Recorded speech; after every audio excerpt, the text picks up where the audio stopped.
Good morning and thank you. My name is Gus Bilirakis and welcome and thanks for allowing me to join this congressional briefing on obesity and cardiovascular disease.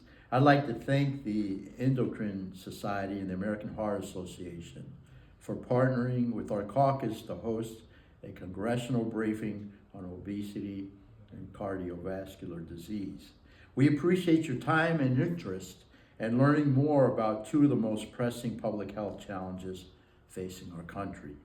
Obesity and cardiovascular disease are deeply interconnected, and together they're driving a significant share of the chronic illness burden in the United States.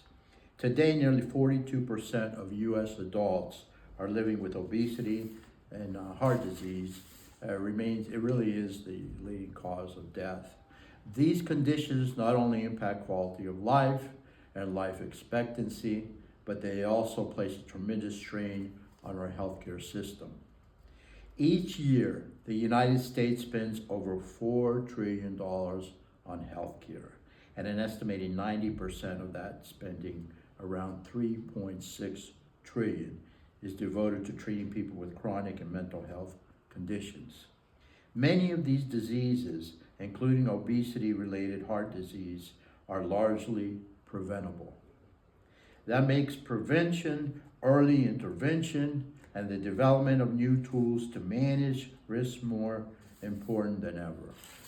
So, one of the areas our experts will highlight today is the growing body of research around the GLP-1 therapies, not only for the weight management, but also for their potential to reduce the risk of cardiovascular events in patients with obesity and other risk factors.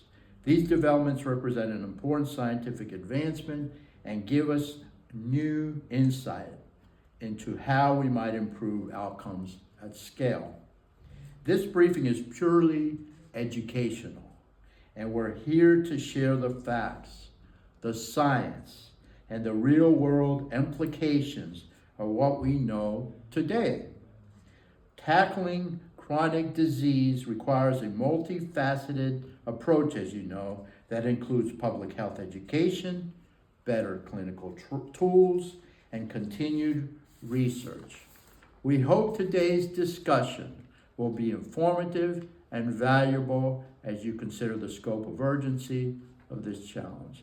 Thank you very much for allowing me to speak today, and God bless you, and let's get something done about these chronic diseases, diseases that affect quite a few families, my constituency, but all over the United States. Thank you.